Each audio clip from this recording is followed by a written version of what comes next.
In April 1672, as they were returning from the northern part of Guam, San Vitores and his catechist stopped at Tumon to see a family that had become Christian. San Vitores intended to baptize an infant, but was warned by Matapang, the father of the child, and now a renegade Christian, not to do so. He baptized the child anyway. When Matapang returned with another man, both of them set upon the priest. While one stabbed him, the other slashed with a sword. San Vitores' body was dumped into the nearby ocean.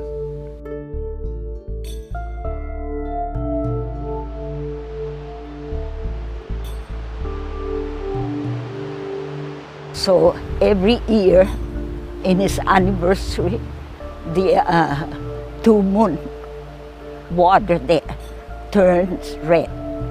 That it happened every year in his anniversary, and they call it the red tide.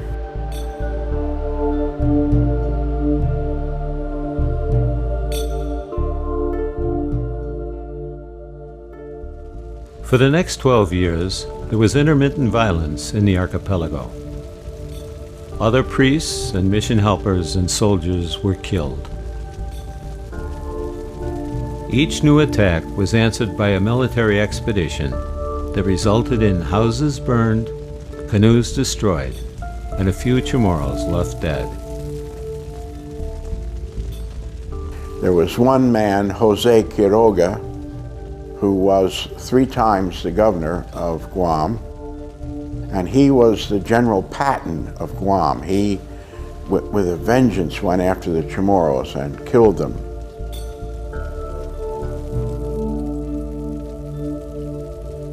The resistance was broken in time.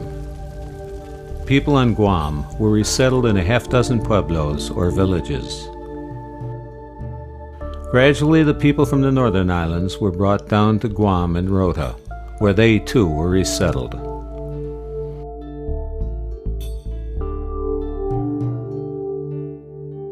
But the Chamorros were far fewer by then. Disease and dislocation, along with the other hardships of guerrilla warfare, soon reduced their numbers to a fraction of the population 30 years earlier.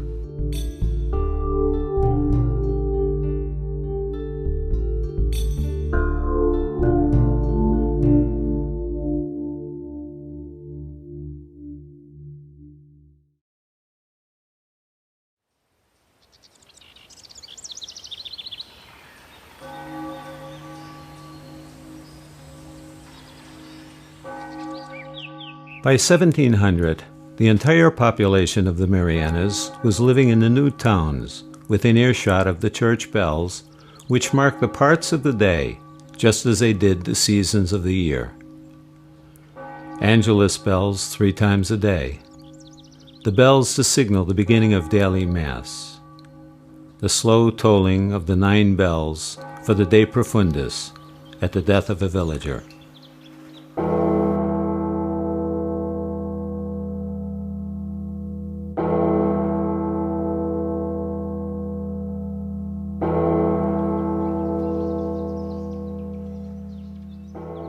Then there were the religious processions and fiestas, which remain an important part of life even today.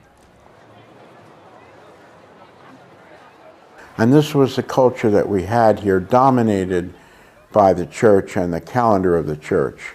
And the people were dedicated to that. The people embraced Catholicism.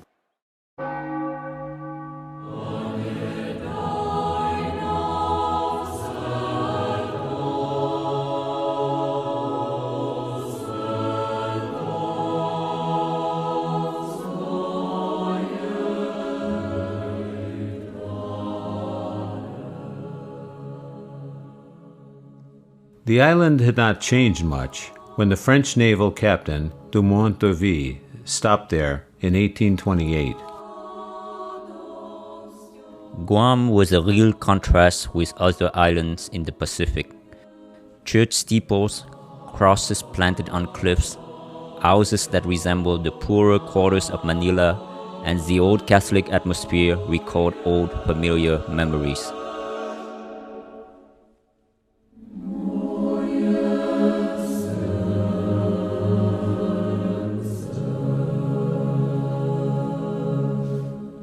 Dumont d'Urville goes on to describe the people he saw. The women wore nothing on their heads or on their feet, but they were decently clothed in a skirt or jacket, with cigars in their mouths, crosses hanging from their necks, their hairstyles partly Spanish and partly Italian.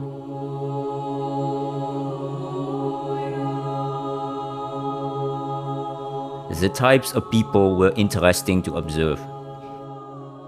Here a teacher with balding head and glossy side locks carrying under his arm a book that summarizes all scientific learning.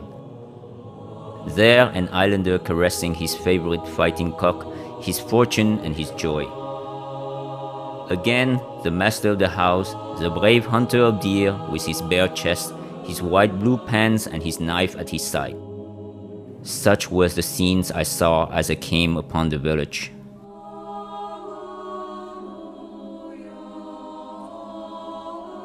Guam, which was at the periphery of the Spanish Overseas Empire, would lapse into semi-isolation. The tedium of life was broken by the arrival of the galleon that brought the government subsidy and supplies each year. A few days of partying, and then life returned to normal.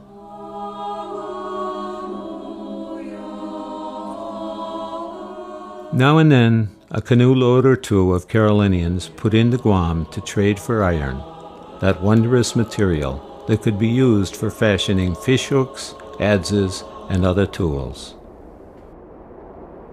Then they too would depart for their home islands to the south.